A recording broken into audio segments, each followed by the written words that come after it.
welcome to our 2018 Spartan Club Hall of Fame induction ceremony. Tonight we celebrate and honor the achievements of the inductees of the class of 2018 as they join the 366 other Hall of Fame members. We're going to recognize them and welcome them to the excellence that they have portrayed in the past. Tonight's inductees were winners during their collegiate careers, and they have since distinguished themselves in their professional lives, taking all the lessons with them, the true lessons of teamwork, hard work, selfless play, dedication to their passion. You're being recognized tonight for your achievements as student athletes and friends of Spartan athletics. You embody all the characteristics and aspirations we hope to instill in our current student athletes, many of whom are with us tonight, and we thank them for being here. Your experience has made a profound imprint on your life, just as athletics can make a profound imprint on an institution, from alumni and campus engagement, as well as a spirit of tradition. I am especially proud to note that our inductees embody the three themes underpinning the future student experience at CWRU. Those themes are unity, preparedness, and wellness. How apt that we are recognizing tonight a world-class runner and accomplished swimmers and basketball stars embodying wellness and the value of engaging in a lifetime sport. Or a football player who left CWRU ultimately prepared for a career in medicine. Or a renowned inventor whose preparation as an aeronautical engineer launched a global sensation. Or our championship football teams who brought unity to the campus as we celebrated their successes throughout the years. These are the people that we're celebrating tonight, shining examples of those three themes, the very best exemplar of what we try to achieve each and every year and each and every day in our athletic programs. You are the true champions, and I'm truly honored to recognize you this evening. But before we learn a little bit more about our inductees, I'd like to take a moment to recognize a few special people in the crowd. With us tonight, and you'll hear from him a little bit later, the chair of our Board of Trustees and a Hall of Fame member, Dr. Jim Wyatt, our Vice President of Student Affairs and his wife, Lou Stark, and his wife Ann, our ardent supporters. Thank you, Jim and Lou, for being with us tonight. Also with us are several members of our Hall of Fame, and I would like to ask all of our Hall of Fame members to please stand and be recognized. I see a few in the crowd.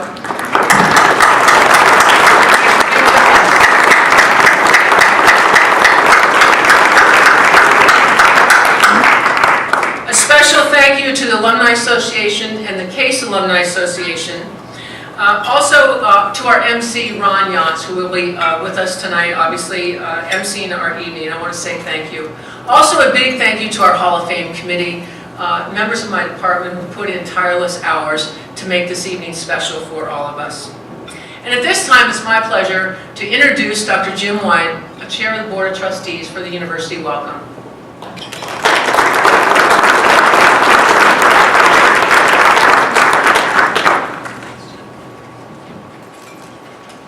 Thank you, Amy. So I'll say good evening. I'm delighted to see so many people here tonight, and I certainly would like to thank you for being here. I've been coming to this event for the last several years, and I have to say this is always one of my favorite events of the year. And I'd like to thank the Spartan Club for having this event, and I especially would like to thank the president of the Spartan Club, Angel Rice, for everything she does for Case Western Reserve University. Thank you, Angel. So, I am so impressed with the caliber of the athletes we now have at Case Western Reserve University, and how much better you are than I was when I ran track and cross country here. So even though, I was not a great runner, I was not a great athlete, as I think back to my time here at Case, I realize my happiest memories are associated with my running track and cross country. And my participating in athletics at Case had a large influence on my life. Almost all of my college friends that I've kept in touch with over the years are ones who ran track and cross country with me. And there's so much that I learned from participating in athletics here. For example, it taught me the importance of teamwork, It helped me being more competitive. And maybe most important, it taught me the importance of staying in shape. And I'm sure that I feel much better and younger today because I've always kept myself in fairly good shape. Taught to me by old Coach Sudak. So, I truly feel that Case Western Reserve University having a broad-based athletic program, seeking excellence, just like we do in the academic area, is extremely important. We must continue that. So let me conclude by congratulating our new Athletic Hall of Fame members and the winners of our University Award for Excellence. And with that, I'll say thank you very much.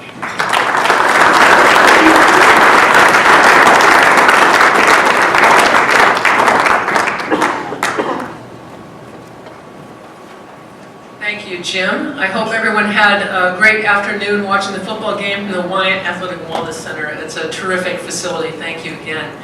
It's my pleasure to introduce Angel Rice. Angel is a 2010 graduate of the university. She was a 4-year member of the basketball and softball programs here, and she has served with excellence with our Spartan Club as our president over the last several years.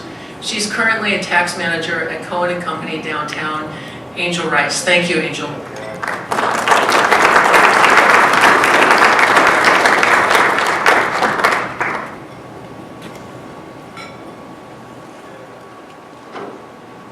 First of all, just to like to welcome everybody to our event this year. It's nice that it's not raining outside anymore. I know this morning when I got up, I was a little disappointed to see it was a little dreary outside, but it's turned out to be a nice fall day here in Cleveland. But as Jim mentioned, a lot of my favorite memories as an ex-athlete here were either competing with my teammates, hanging out with each other after games and practices and whatnot. And so I'm sure a lot of you in the room will echo the same thoughts and memories. For those of you that don't know what the Spartan Club is, we are a group of athletic alumni that have a vested interest in supporting the current student athletes by financially meeting some needs that can't be met through the annual budget. It's been a unique experience to not only, have people in my year, but have people that were here many, many years ago and a decade or so ago. It's a nice blend of athletes, like I said, that I think my athletic experience here will always probably be my strongest connection to Case.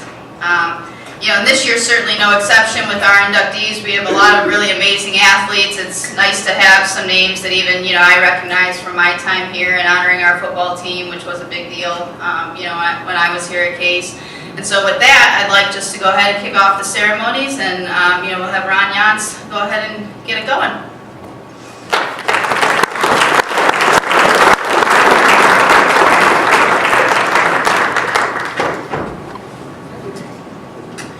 Almost went over, didn't I, Gary?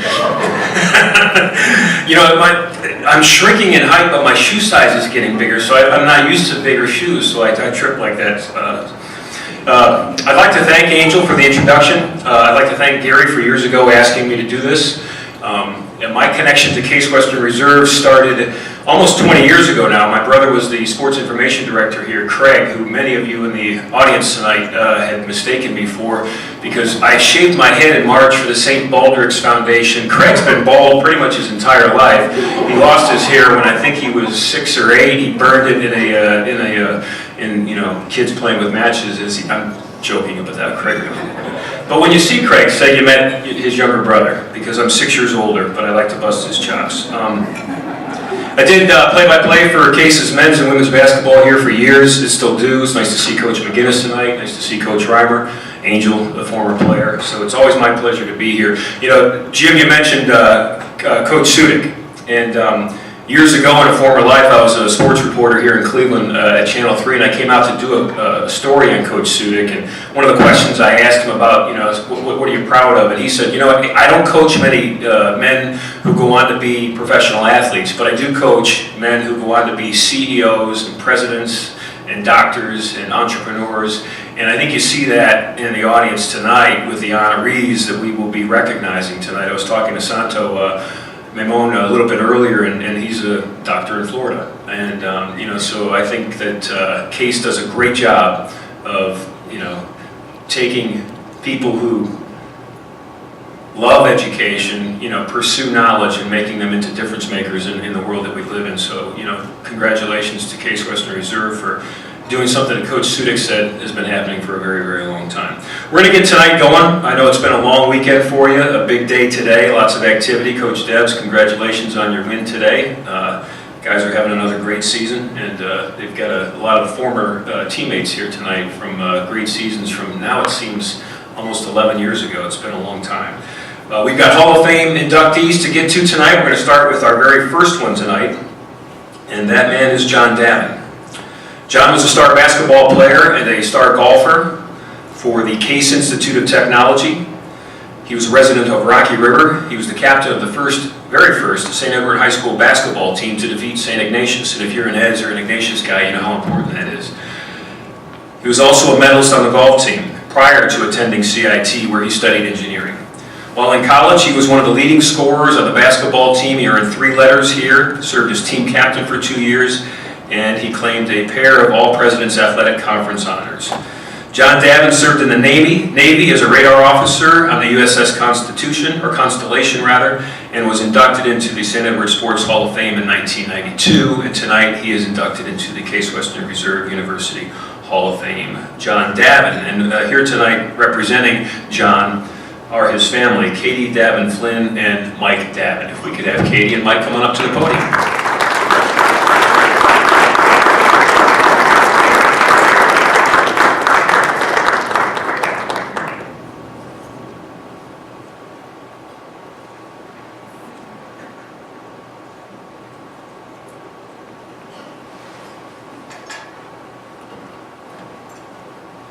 Hi everybody.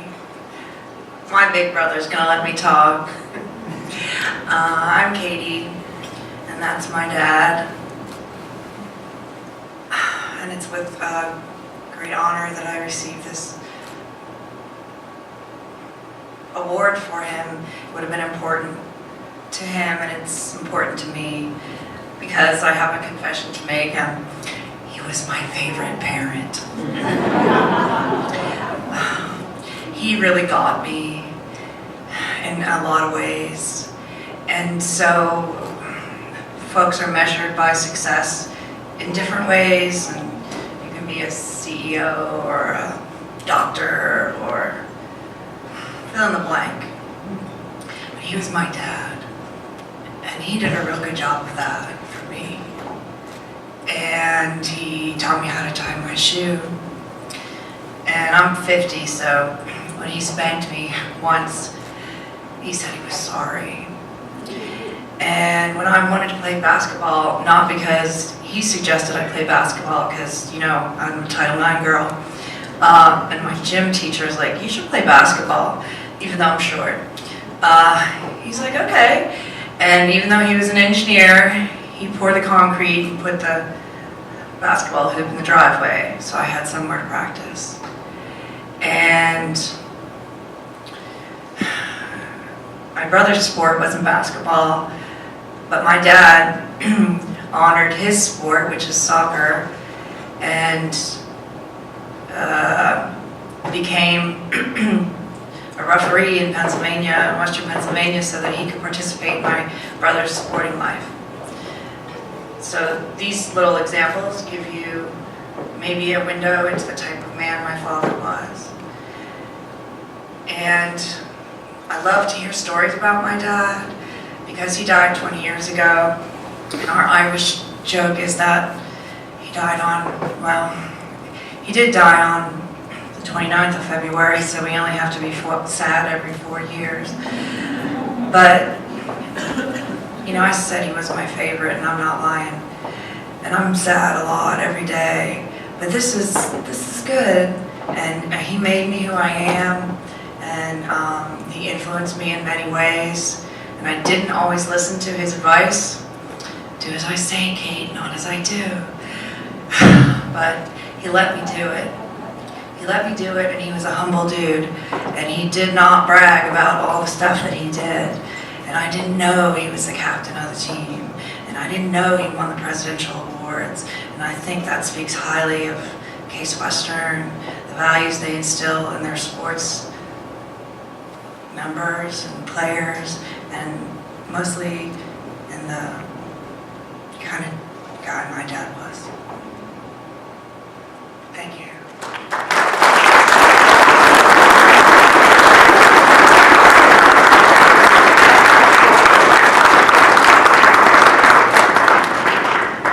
Katie, Mike, don't go far. We'd like you to walk right over here.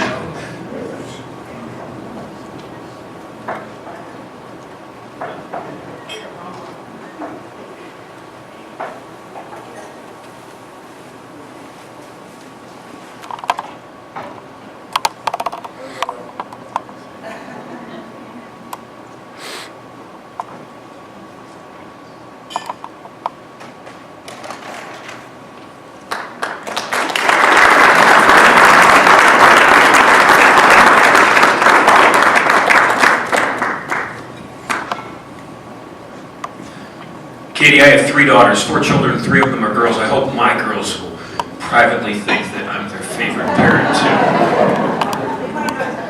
Right.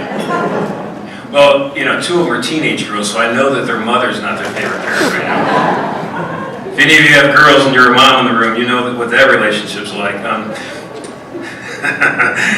We are destined to become our parents in many ways. Anyways, okay. Frank Rudy is our next honoree tonight. M. Frank Rudy. Frank studied mechanical and aeronautical engineering at the Case Institute of Technology before inventing the aerosol in 1978, which became Nike's ticket into sporting dominance. It transformed the athletic shoe into a must-have technological marvel. The aerosol spurred Nike's success on the track, on the field, and on the court. Using Rudy's aerosol as their launch pad, Nike has grown into a $34.4 billion per year athletic apparel giant.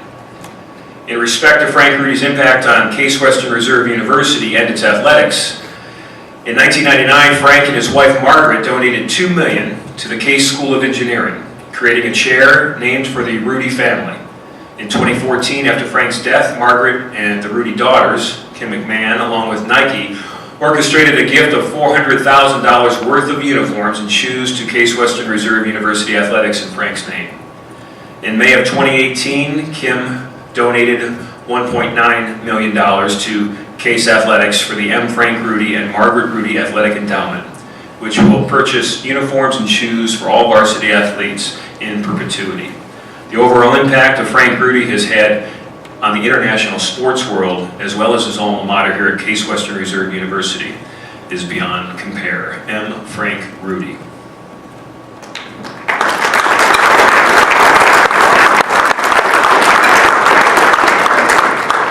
Name, voice, and face familiar to all of us. Gary Pillar will come up and present for Frank, or is Amy going to do it? Okay, Amy's going to do it.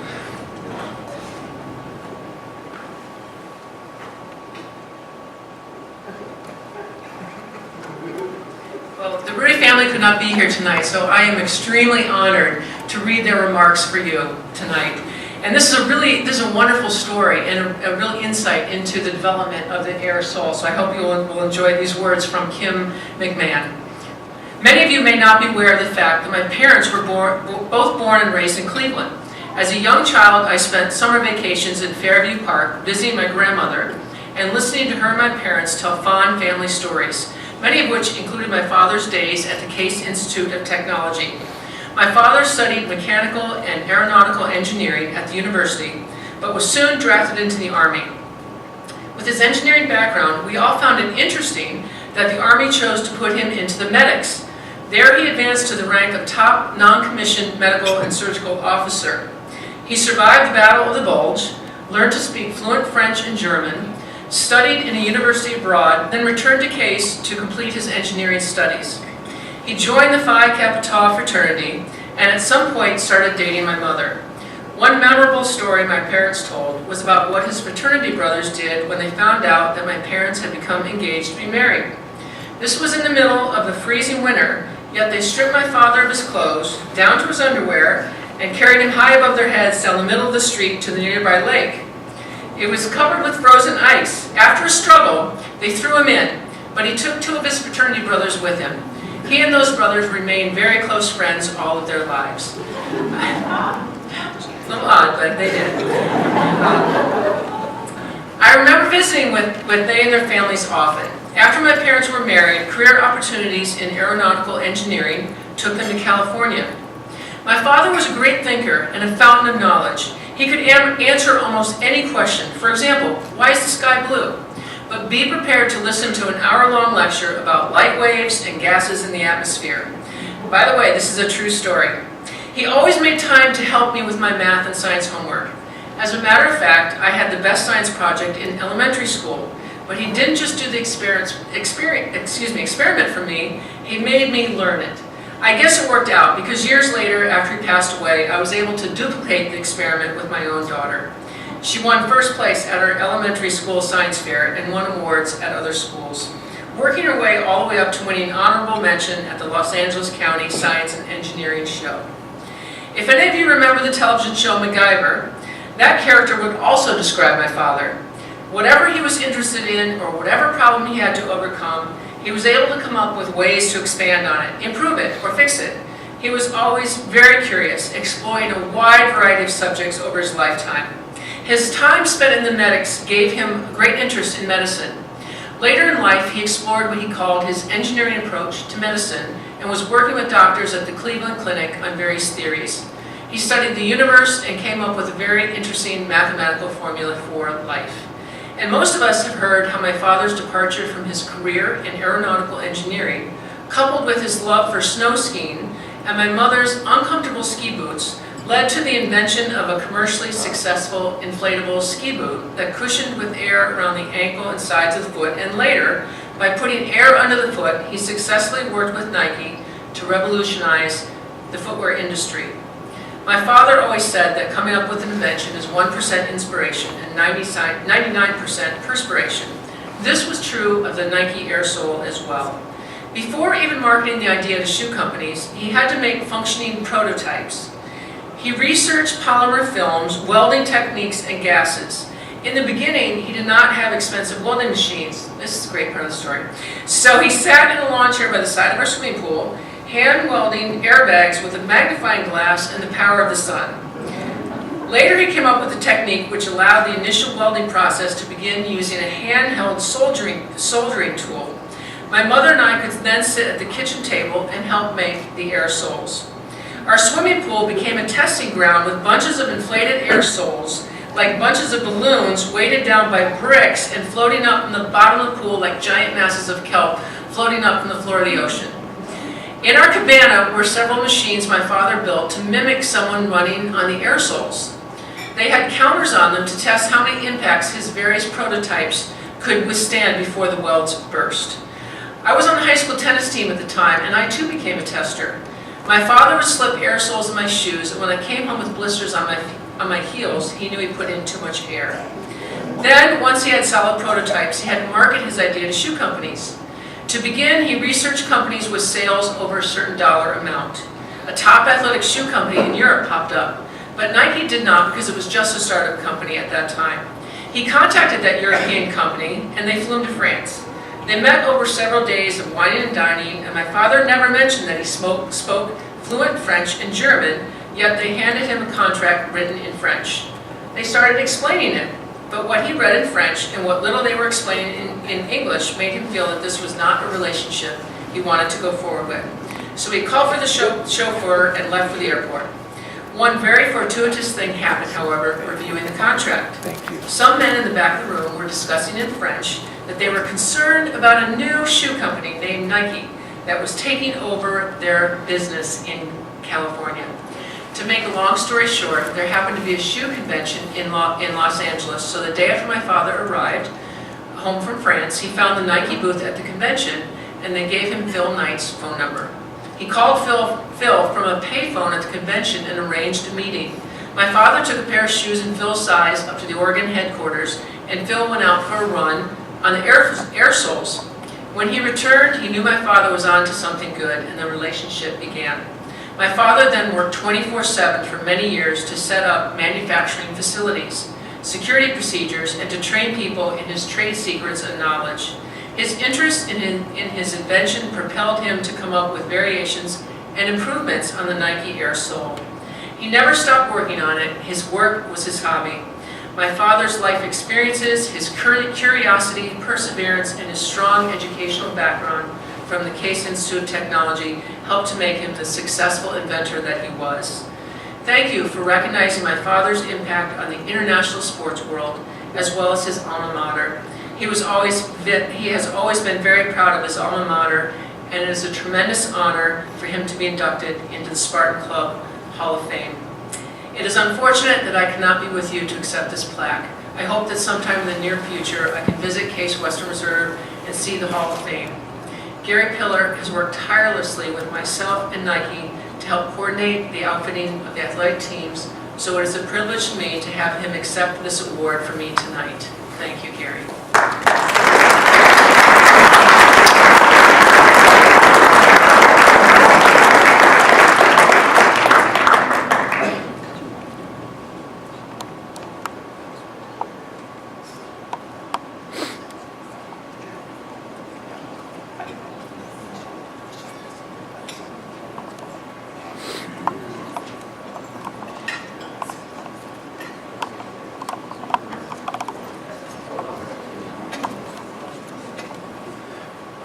Frank is quite an amazing story. To think that, you know, that seed or the genesis of all that happened here. If I had a chance to talk to Frank, though, I think I would ask him, how long did it really take, if you had a magnifying glass with the sunlight coming through it, to actually act like a weld? I think that would take some time, wouldn't it, Jim? Yeah, I think it would. Our next honoree tonight. Close and dear to my heart, the sport that this honoree excelled in is cross country. Esther Atkins. Esther is the most accomplished women's distance runner in the history of Case Western Reserve University. She's a 6-time All-American and is one of only 8 Case Western Reserve University athletes in any sport to claim a national championship. When I read that, I thought to myself, well, what's taken so long? And I didn't know that there was a 10-year window, I think, to be inducted into the Hall of Fame. Until tonight, when I asked Esther. So I thought that was one of only 18 in the history of this school in any sport to be a national champion. She won the title in the 10,000 meter run at the 2008 NCAA Division III Outdoor Track and Field Championships. The title came during her senior season when she claimed All-American honors all 3 seasons that year, also finishing 27th at the Cross Country Championships, 4th in the 5,000 meter run at the Indoor Championships, and 6th in the 5,000 meter run at the Outdoor Championships. Previously had claimed All-American honors during her junior cross-country year. In cross-country, she claimed the 2007 UAA Championship. She was a 3-time All-UAA first-team honoree while helping lead the team in the 2006 Conference Championship. Between indoor and outdoor track and field, she was named the UAA Most Outstanding Performer 3 times. She claimed 6 individual, 1 Relay League Championship, and totaled 12 All-Conference honors. Has gone on to compete professionally in the marathon, and she represented the United States at the 2015 World Championships. We present to you tonight Esther Atkins.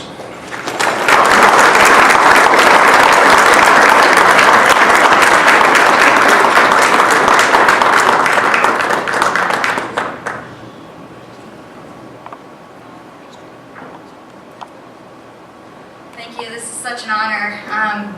It's funny because the thing that I'm most proud of from my experience here, my running career here, was actually that I was the first qualifier for the NCAA championships from Division III ever from this school.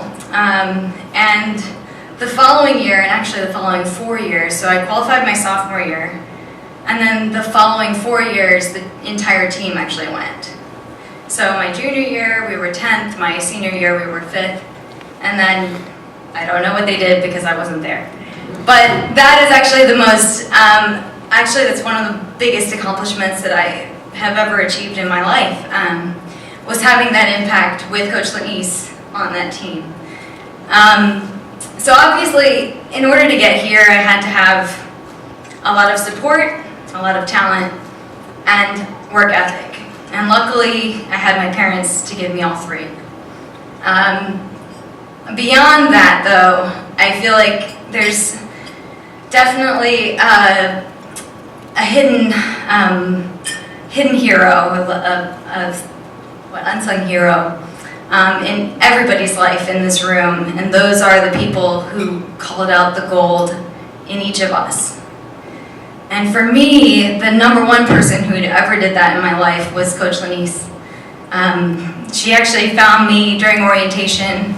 I was in the Veal Center. I was jogging in, actually, and she saw me out her window. And she said, "Hey, that looks like a runner."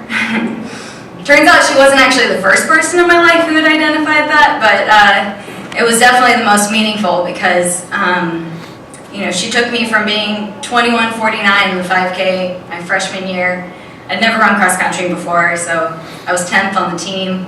And then, obviously, as you heard, I won a national championship by the end of my career. But I never would have imagined that I would have spent the last 10 years, which when I was a senior, coach told me that it took 10 years to get into the Hall of Fame. So when the AD called me, she, I didn't sound very surprised. But Coach Lanice had told me that it would take 10 years, and I remember thinking to myself, even though I hadn't really achieved anything, I mean, we're Division III, not that we're not great, but that doesn't mean that you're going to win national championships at an open level in the nation. But I knew that I was like, oh good, 10 years will give me a chance to actually do something with my running, something beyond what I did in college. And it's just crazy to me because, I was a musician growing up and I learned how to practice every day, but I didn't love it in the way that music is what actually brought me to Case. But it's Coach Lanice looking out her window and spotting not just talent, but also passion and seeing, hey, this might be something that could really be fulfilling for this girl. And that was definitely changed my life. So my message, I guess, is don't forget to look out, keep your eyes up, stop looking at your phone. Notice the strangers around you who might be really good at something that they might not know about. Let them know, because it could really change their life. Thank you.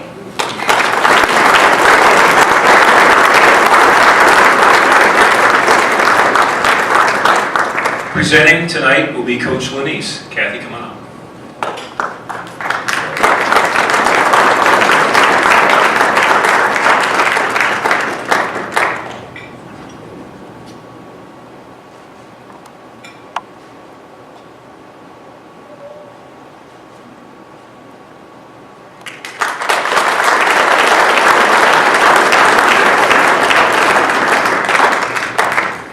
So just doing the math here, she wins the national championship in 2008, so she's a freshman in 2004.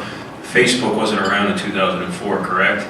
So, okay, so if Coach Lanice was a Facebook user in 2004 and she happened to have her nose in her phone, like you just said, that moment may never have happened, right? Looking out the window and seeing her run by and saying, hey, I think that's a runner. Maybe she never becomes a 2008 national champion. It's remarkable. I mean, really, I think how moments change our life. When I was talking to my brother earlier about some of the honorees tonight, because I said my brother Craig worked here from 1998 to 2010, and most of the class, short of the first two honorees, were here during Craig's time. He told me that you are an accomplished singer and sung twice at Jacobs Field, correct? And I asked her if she'd sing for us tonight. She said absolutely not. I mean, it didn't even take a half a second for her to get that answer out of her mouth. The reason I mentioned that cross country was near and dear to my heart, the next two, besides Esther, Aaron Johnston-Peck, our next honoree, are cross country and track folks. All four of my kids have run, and I was talking to Coach Debs a little earlier, and he was saying he feels exhausted about today's football game because he gets so adrenaline filled that he actually feels like he played. That's the way I am in a cross-country meet. I'm running around the place trying to catch the angles, and when it's over with, I feel like I've run the 5K in boots and, several layers of clothes on a cold, wet day like today. So I've coffeeed up. I'm ready to work through the night and honor Esther and next, Aaron Johnston-Peck. A little bit about Aaron. Aaron Johnston-Peck is one of the top distance runners ever to compete for Case Western Reserve University. He had immediate success here. He finished 10th at the UAA Cross Country Championships during his freshman season, earning all-conference second-team honors and the UAA Rookie of the Year award after finishing as the top freshman in the race. He went on to place 74th at the NCAA Championships during his freshman season, while also coming in 20th at the Great Lakes Region meet, earning all region honors, and 4th at the All-Ohio Championships. Johnston-Peck became a force on the national level during his sophomore cross-country season, finishing 7th overall at the 2004 NCAA Division III Cross-Country Championships, and he earned All-America status because of that. He also won the UAA Cross-Country Championship his sophomore season. He's the only Case Western Reserve runner to date to win the conference meet. In 2006, he's named the most outstanding performer at the UAA Indoor Championships after winning the 5,000 meter run at the meet with a conference record time of 14 minutes, 44 seconds, .18, a mark that still ranks as the school record to this day. Our next honoree, Aaron Johnston-Peck.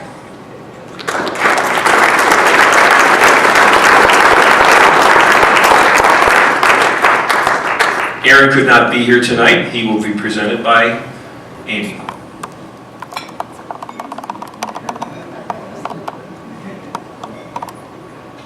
He's out running.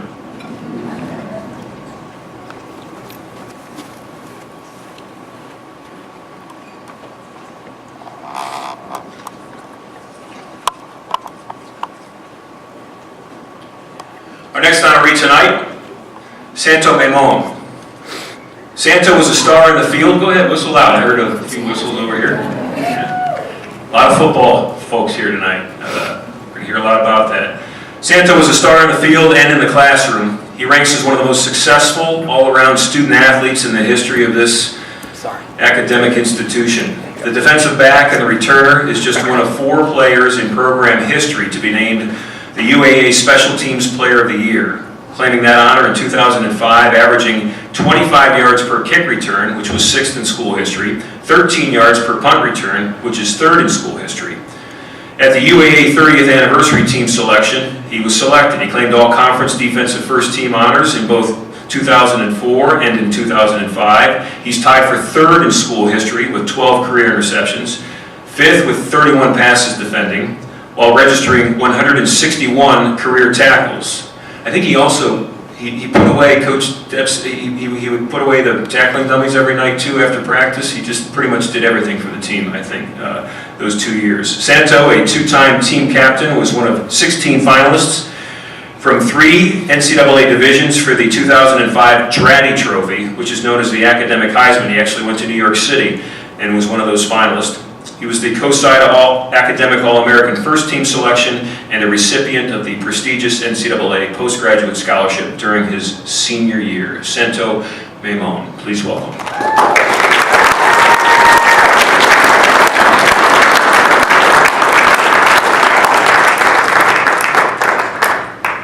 Thank you very much for that introduction. I want to start off by congratulating the other inductees tonight. It's been a pleasure getting to know everybody and hearing about your accomplishments. Congrats. Thanks to the Spartan Club for honoring me tonight.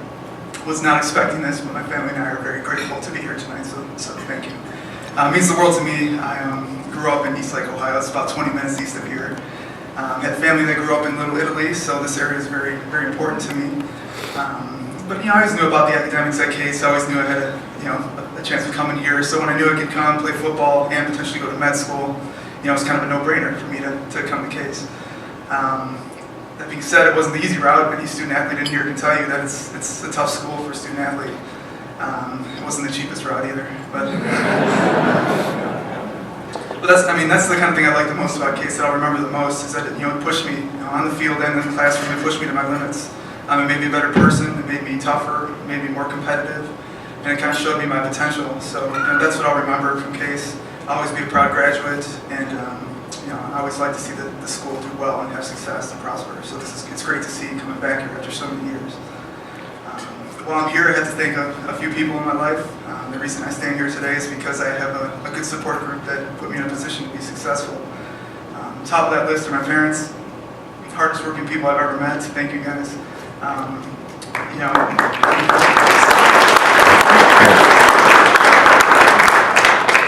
My mom worked a tough, demanding job, and always came home, with the patience and did pretty much everything for everybody in our family. She kept everything together. And my dad was a laborer for 25 years, did kind of backbreaking construction work for day in and day out. Watching him provide for us by doing that is very inspirational to me. So thank you guys again for everything. To my sister, thank you for having an amazing personality and for being such an incredible mom to Marsha. I've learned a lot from watching you as a parent, and I'll remember all that in the future. For those of you who don't know my sister, I'm definitely the nerdy sibling. She's the cool, fun sibling. So, I always look up to her for that. To my beautiful wife, thank you for putting up with my constant sarcasm and cynicism pretty much every day. It's got to wear on you. So, she's not only an amazing wife, she's a best friend, she's a chef, a maid, a handyman, all the things that I should be doing at home, but I didn't because my mom spoiled me. She does all that stuff. So I'd be lost without you. Thank you. To my grandmother, thank you for your constant love and support. To this day, I've never met anybody who's as loving and caring as my grandmother, so I'm very happy that she's here tonight, and thank you. To my grandfather, who passed away a few months ago, I know a lot of you in the room know him. He was a barber in Cleveland Heights off Taylor Road. So I knew about Case a long time before, I ended up getting recruited by Perala. I knew about Case long before that because he had all the professors and friends of workers at Case in the room, so I heard all the stories about Case Western Reserve. He was a hard worker too. He kept his shop open 6 days a week, never closed early. The only time he closed early was to come watch me play football. He didn't close it up early on my mom's wedding day, but he came to Case every time. I know he'd be very proud of this moment, so I thank you for that, and we miss him a lot. To my old teammates, thank you guys for welcoming me into the Case football family. It meant a lot to me to have 60 guys that had my back right from the start of school here. It made for an easy transition for me coming to Case, so I thank you for that. To my roommates, also football players, about the best group of guys I can have. Thank you guys for your loyalty, for always looking out for me, and pretty much for making me laugh every single second we've ever hung out from times at Case up until this afternoon. So I really appreciate that. You guys, I tend to say what we say. We're brothers on the field, brothers off the field, and almost brothers-in-law because one of them dated my sister for a few months. That was a good time. That was so much fun for me. No, in all seriousness, these guys, they're very successful. I'm very proud of all of them, and I'm very grateful that they're here tonight, so thank you guys for coming. To the coaches, especially Coach Debs, Coach Slash, who were here when I was here, thank you for building an amazing program. Thanks for sticking around, too. I'm sure there were some phone calls along the way with all the success that you guys had to kind of lure you away. I appreciate you staying and building a great program here. I'm not surprised at all that you've had success. I know the kind of man it takes to play football at Case. It's not easy, but you get guys that come in who are, they're motivated, hard workers, smart kids. So, you get a few pieces that work well together, and you guys are basically attempts at the playoffs every year and fight for conference championships every year. I'm not surprised one bit about your success. So I'm very happy to see it. To the teams that are being honored here tonight, thank you guys for kind of paving the way and taking this program to the next level, and you kind of built the foundation of success for the last decade, and that means a lot. I'm very proud of you guys, and thank you for your hard work. Thanks again to the Spartan Club. It's really an honor to be here tonight. Thank you, and God bless. Thanks.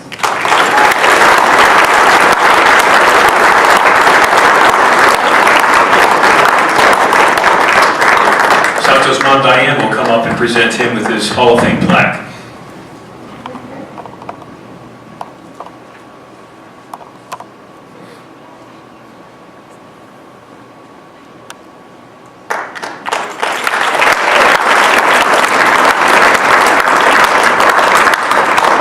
One of the things that Santo mentioned that really struck a chord when he talked about the type of person that it takes to play athletics here at Case Western Reserve.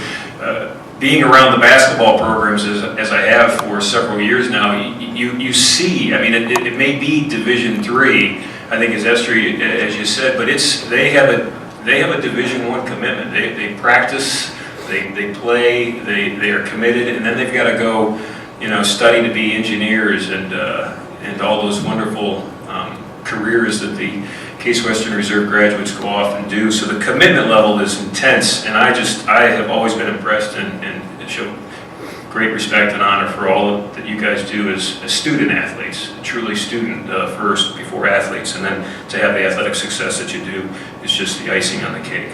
Our next honoree tonight, Lauren Preyss Erickson. And Lauren, I think, really knows how to make a first impression. And this is what I mean. In her brief career as a Spartan, Preyss made a lasting impact on the Case Western Reserve University swimming and diving program in her one season on the team in 2006 and 2007. She earned 3 individual All-America honors at the NCAA Division III championships. She placed 2nd in the 200-yard freestyle, 4th in both the 50-yard freestyle and the 100. She still holds school records in all 3 events, with times of 23:51 in the 50 free, 50:89 in the 100 free, and 149.93 in the 200. Preyss was selected to the UAA 30th anniversary team, and to date is one of just 2 swimmers in the program's history to be named UAA Swimmer of the Year.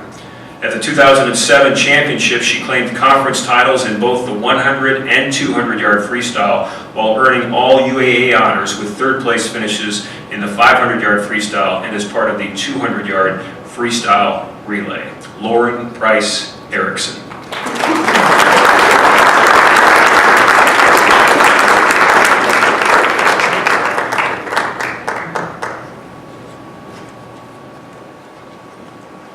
Thank you, Ron. I think I'm the only one with notes up here, so I can't remember everything that I want to say. I want to, as Santo said, to thank the Spartan Club for this honor tonight, and everyone here has come out to support me and the other 2018 inductees and the football team that's being recognized. I'm truly humbled to be here tonight among this class. As Ron mentioned, I only had the privilege to compete as a Spartan for 1 year. So when I actually got a phone call from Amy, unlike Esther, who wasn't so surprised, and I was probably waiting for that phone call, I was quite speechless. Just that I was given this opportunity. So, and then I was provided with the list of my fellow inductees and all their accomplishments. And, well, I truly am grateful to share the stage with each of you. As you've heard, their athletic accomplishments are extraordinary. But I got to talk to Esther and Santo a little bit. And I know Pat, just because I swam with Pat. But their athletic accomplishments are extraordinary, but they are really impressive people and kind people. So congratulations to you guys, and I am grateful to just share this stage with you. As Ron mentioned, my time here at Case was short in duration, but has had a lasting impact on my life. I only swam 1 year here. I spent a year at University of Arizona. Then I transferred and spent 2 years at Penn State University. I'm originally from the Cleveland area and have a large family, and was thankful to have the opportunity then actually to come and spend actually 2 years here at Case and graduate from Case, but swam and just competed for 1 year on the team. But when I came here, my attitude on the sport had become a bit jaded. I get a little emotional thinking about that time, but I was very tired emotionally, mentally, from the demands of the sport and the pressures you get at the collegiate level. I was in this place in my life. I very clearly remember just counting down the days till I was done competing, being done with the sport, and kind of putting it in my past and kind of moving on. I just pause here and fast forward to present day, just 11, 12 years later. I swim several times a week. It's my go-to place. I still compete in masters, which is like old age swimming. But I love to do it. I love to do it, and I'll tell you, every time I swim, every time I feel this deep sense of gratitude for what the sport has done for me and what it means to me. And I am able to appreciate it and have that relationship with swimming really from my experience here at Case. And so with kind of a short time I do want to take the time to recognize some of those people who are here tonight, some people who are not here tonight, that played such key roles in kind of that journey for me. First, when I came here, the culture of the women's swim team was a bit different than what I had experienced in the past. And by that, I mean, and I think overall you've kind of been seeing this theme here of the type of person, and specifically the type of athlete that Case kind of attracts.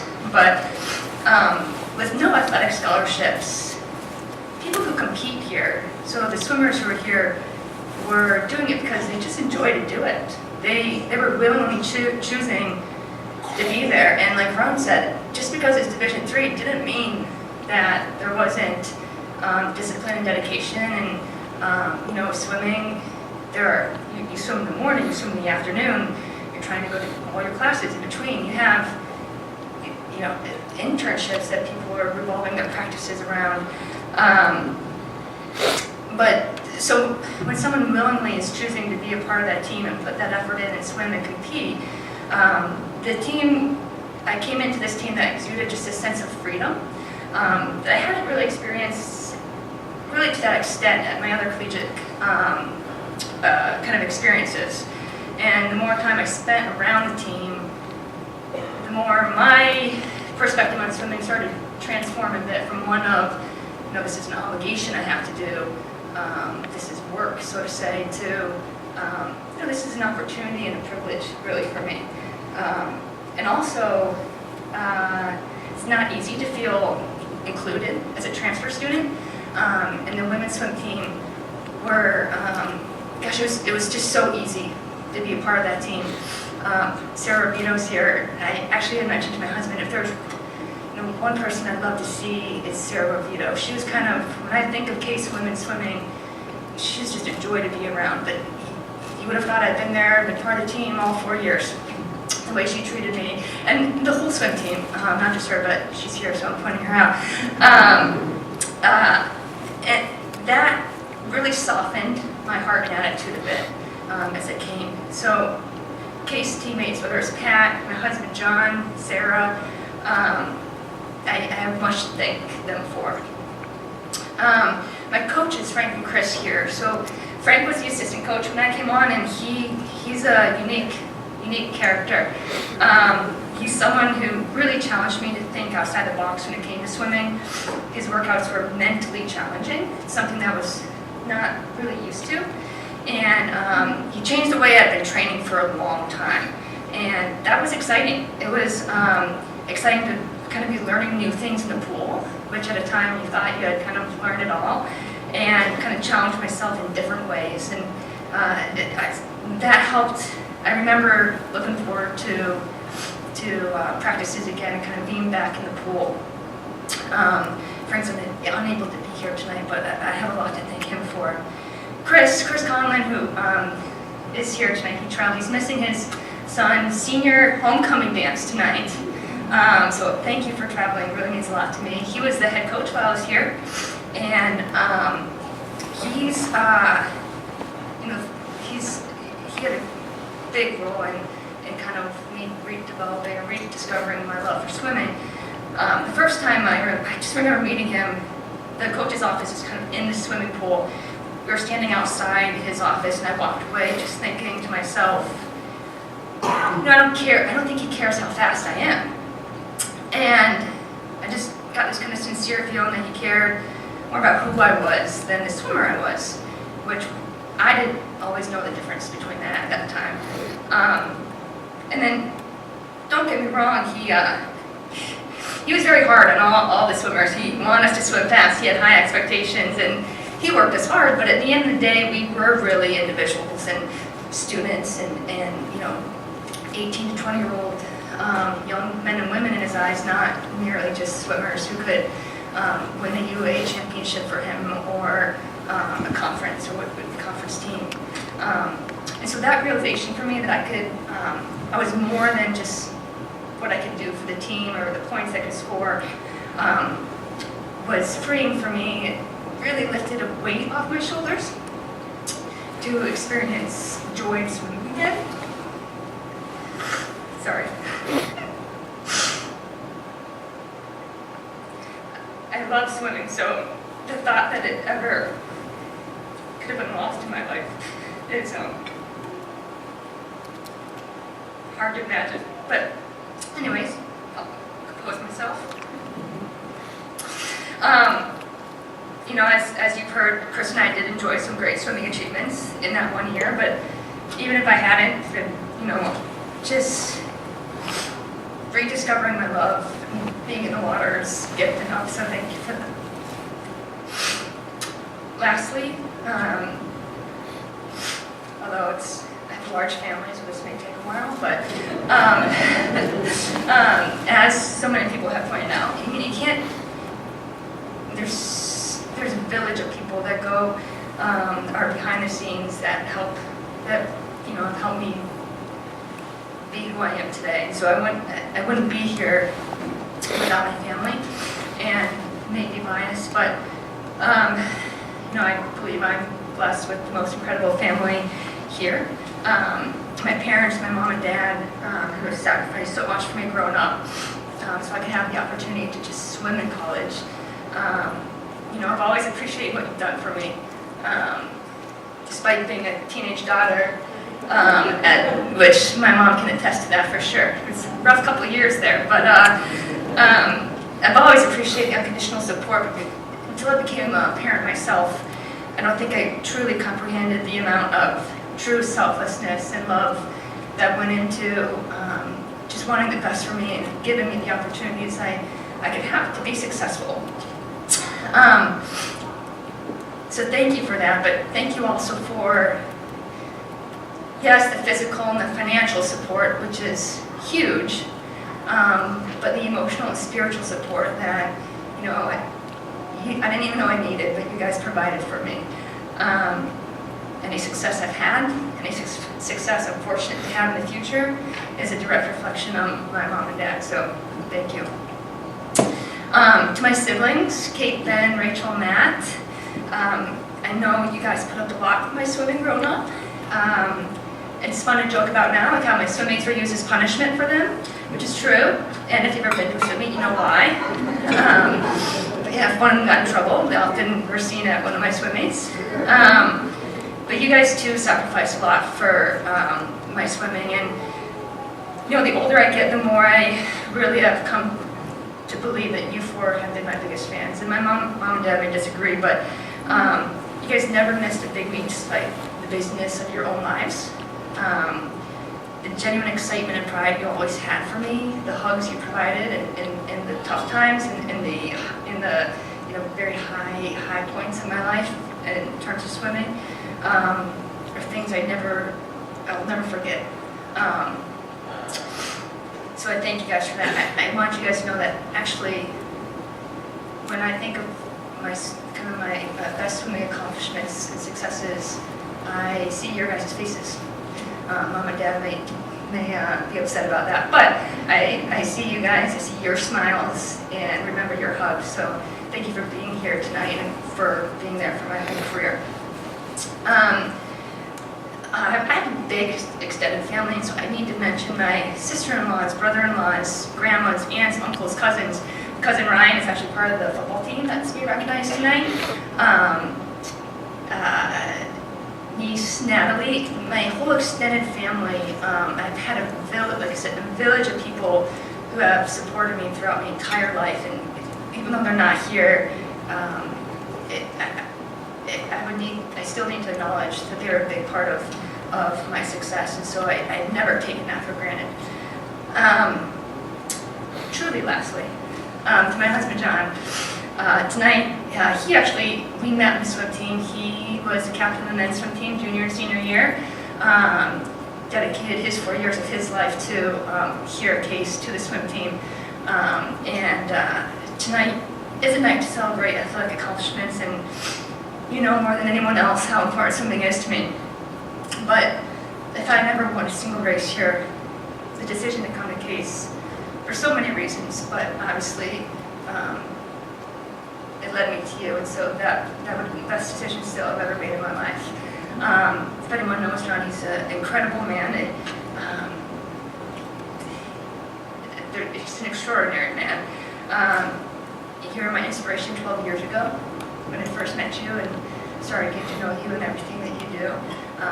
Continue to be an inspiration to me to this day, even more so. I have to thank you for your endless grace, your love, and your encouragement.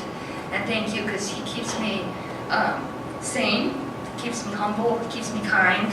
My family can attest to that, and really keep me whole. And I just want you to know that I share this honor, this award with you tonight. So again, thank you. I want to thank the Spartan Club, Case Athletics, the swim team.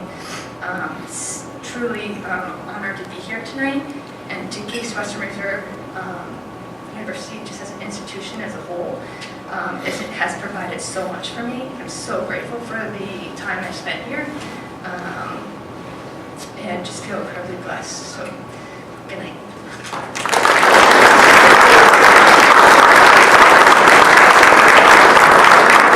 Chris Conley, come on up. Chris will present.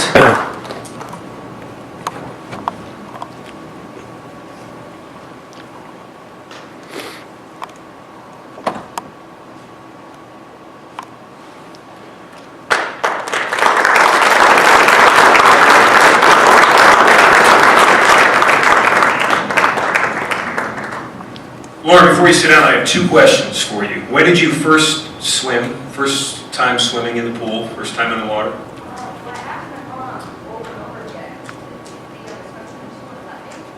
The didn't want to get up early in the morning. And I've had about 4 years, so he actually really wants to do it. I think the first time I started swimming was 5th grade. Fifth grade, okay. So the reason I asked that question, when you mentioned that you had gotten to a point in your collegiate life where you wanted to put swimming behind you, in your rearview mirror, I first learned how to swim in the 4th grade. They threw me in the middle of the deep end, the instructor, and I felt like I was dying in the Atlantic Ocean. I wanted to put swimming in my rearview mirror within the first 15 seconds of my experience. So you made it much further than I did, so congratulations. And the second question, if we put you and your husband in the pool right now, on the blocks, who wins?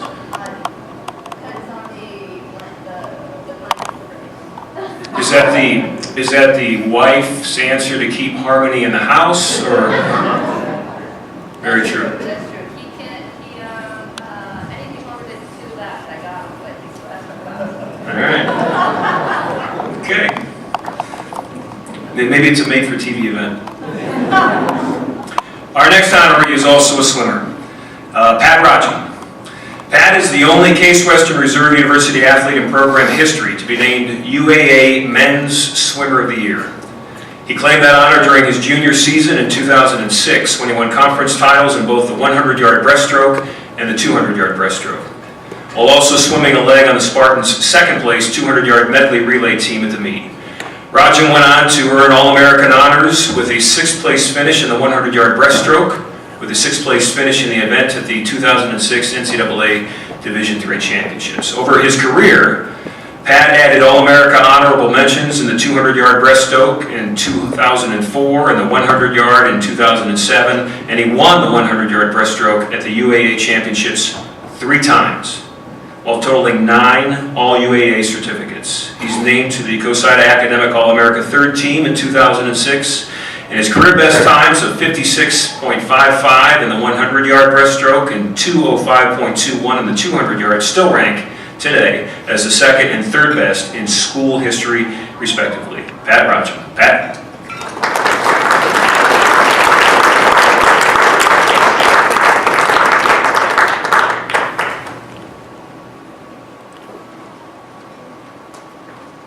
Thanks, Ron. Lauren, I got some notes too, so you're not the only one. First, I'd like to just, congratulate all the inductees here. Many of them are my friends from Case. It's been so great to be back on campus and reconnect with everybody and just redevelop those great friendships. Just an honor to share the stage with everybody here. It's been fantastic. I'd like to also thank the Spartan Club for inviting me to be a part of the Hall of Fame and hosting today's event. This is just fantastic to be part of this great tradition here. First shout out I'd like to send to Doug Milliken. He did something today. He has an alumni meet where he invites all the alums to come back and relive their swimming days. So Lauren, myself, and some of the other, Sarah, and some of the others from our Sierra got together for a couple relays, and I didn't really help my Hall of Fame resume whatsoever, but probably the worst time of my career. But I really felt good to get back in there, and we had a blast out there, so that was a lot of fun. Thank you. First, I'd like to spend a very special thank you to my parents. To give you an idea of the support they provided throughout my college career, they never missed a single race. They were there for every single one of them. My dad has always been like a second coach for me from the stands. He's always scouting out the competition and giving me tips from the stands, and I'm forever thankful for that. He's really just been like the coach throughout my whole life, really. My mom's been nothing but support for me from the start, always taking me to swim practice, making sure I'm well taken care of during the meet. And my parents have just been, they almost were like the de facto, parents of those swim teams themselves. They would always bring the swim team over when we were in Pittsburgh for, have a big brunch there and have a big dinner. And they would just take care of everyone, and everyone on the team knew that they were going to be at the meet. They didn't have to ask. Everyone on the team was excited to see them as well. So, this award for me is as much for them too. They really helped. Were essential for me getting here. So, thank you. I'd also like to thank Chris Conlon, who's here today. It means so much that you're here. Initially, ironically, I met Chris in 2003 in the Hall of Fame room. He was his first year applying to become a swim coach at Case, and he sat down and we were essentially grilling him on, what's your training strategy, what's your strategy in this, and trying to pick who our next head coach would be. So we interviewed like 6 different coaches. I was there for all the interviews, but when Chris left the Hall of Fame room that day, we knew that he was the next swim coach at Case. Not only was he a great swim coach, but really understood what it took to develop us as people too. He did a lot to always keep us on track, and he did a lot for me, like leading me through the ups and downs of injury, and keeping me on track. And when swimming is such a mental sport.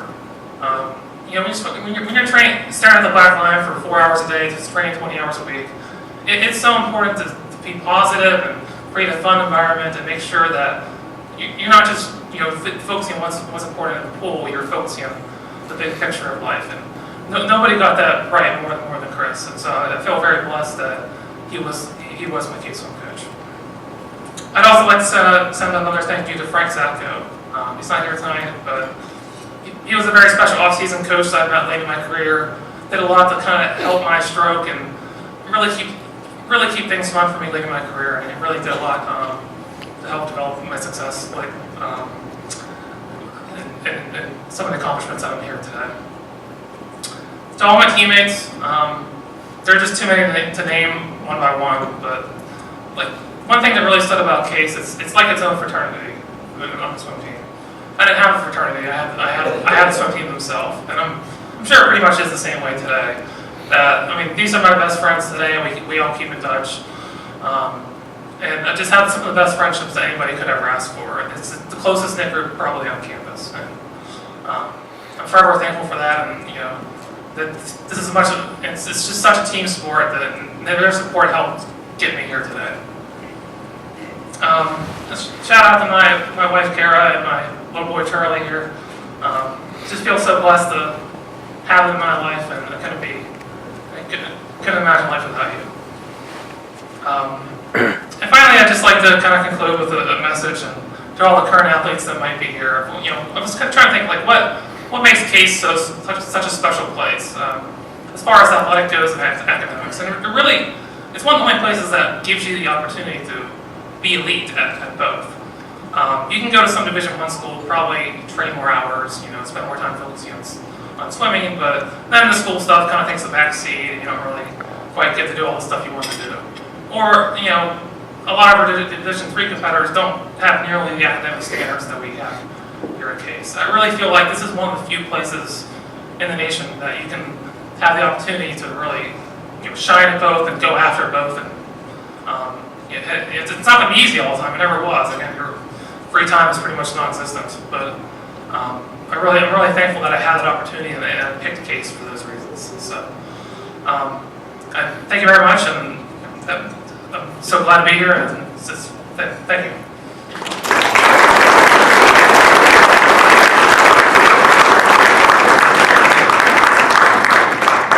come on up.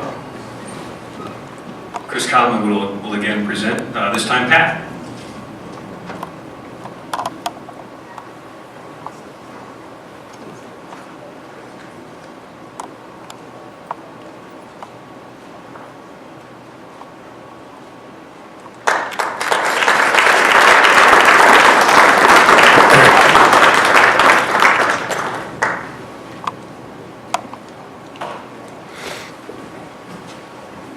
Our last award of the night goes to the University Award for Excellence to the 2007-2009 Case Western Reserve University football teams. And sometimes in life, everything kind of happens, all the things that are floating around come together in one moment and in one time. I remember when the Indians opened up Jacobs Field, that team at that time was ready to win, and ready to win on a high level and take a city by, you know, their heartstrings and hold on to them. In 2005, when they opened Santo Field here at Case Western Reserve University, taking over for Finnegan Field, Coach Debeljak and that football program was on the cusp of, you know, really taking the Case Western Reserve University athletic program by storm, and that team came to light in 2007, and for 2 straight years, 3 straight seasons, they were electric. I got to broadcast some of those games during that time, and when I use the word electric, they truly were. So Coach Debs is here tonight with a lot of his guys. It was fun watching them all mingle around out there. I was talking to Santo a little earlier. You know, it doesn't seem like it was that long ago, but when you really think about it, it was a long time ago. You guys aren't getting any younger, I'm just saying. Although Santo still looks like he's 22. So without further ado, Coach Debs and your boys, come on up. The University Award of Excellence, the 2007-2009 Case football team.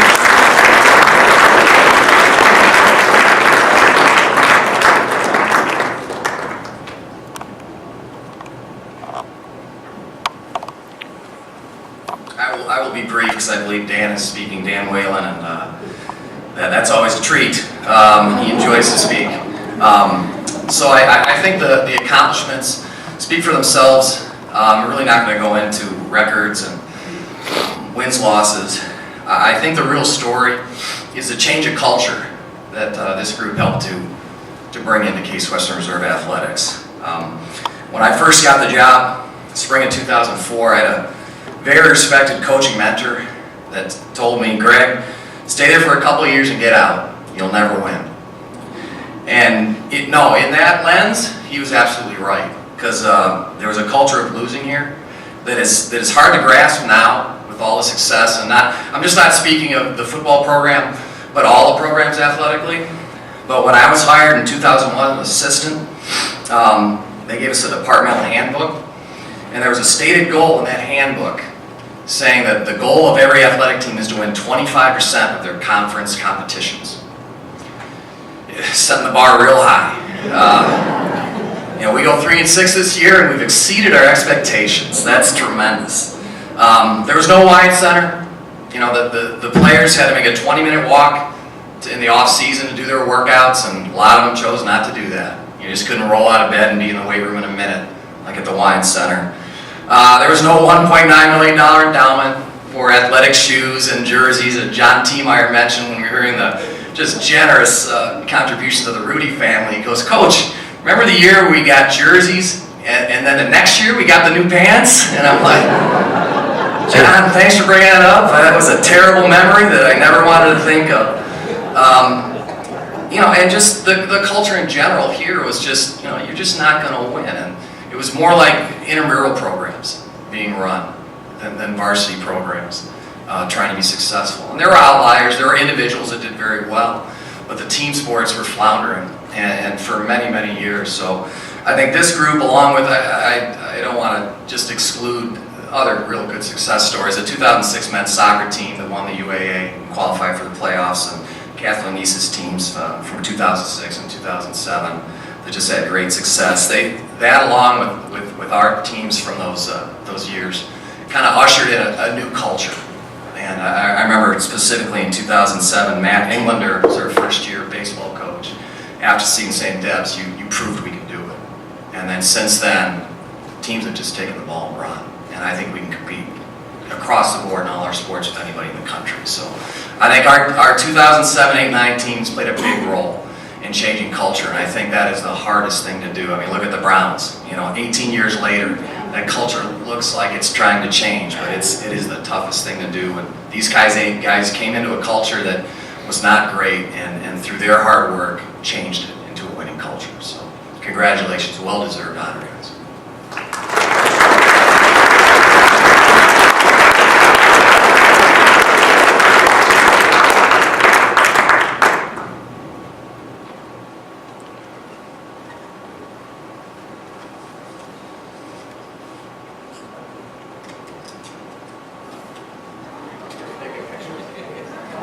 Come on up for a picture, guys.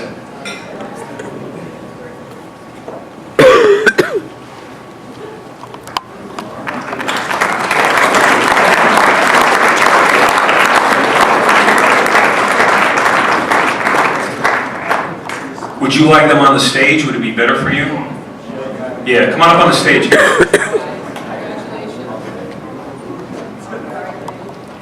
The family needs to stick together, right, guys? Come on up.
Dan, I think you have a few words to say, do you not?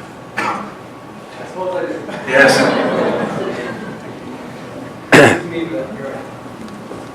I've never met a quarterback that was at a loss for words, so I think you'll be okay. Yeah. I will figure it out. Still figuring it out. I'll be brief. Just sitting back here with a bunch of guys. I mean, we had a lot of guys here last year too. Every time we come back, you just build this nostalgic feeling that some of the best memories of our entire lives were made right here on campus. And success helps that for sure. I think it would have been good if we were 4-6 or 6-4 or 11-1, because some of the best friendships that we all take forward to this day. I mean, 3 of my best friends in the world sitting right at that table with me. So that's more important than any victory ever will be. I think kudos to the university, to Coach Debs, Coach Slash, still here and still by all means succeeding and driving this team to compete at the highest level.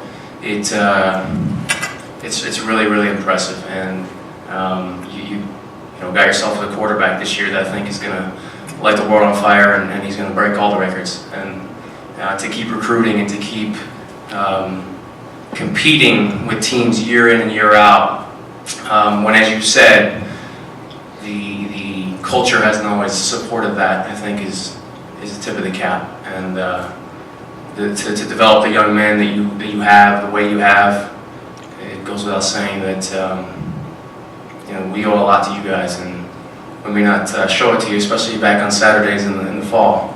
But we love you guys and love this university. This place is close to my heart, just like all my boys are. And I want to thank you all for recognizing us. Those 3 seasons were very, very special, and we talk about them like they were yesterday. So I miss it dearly, and thank you all.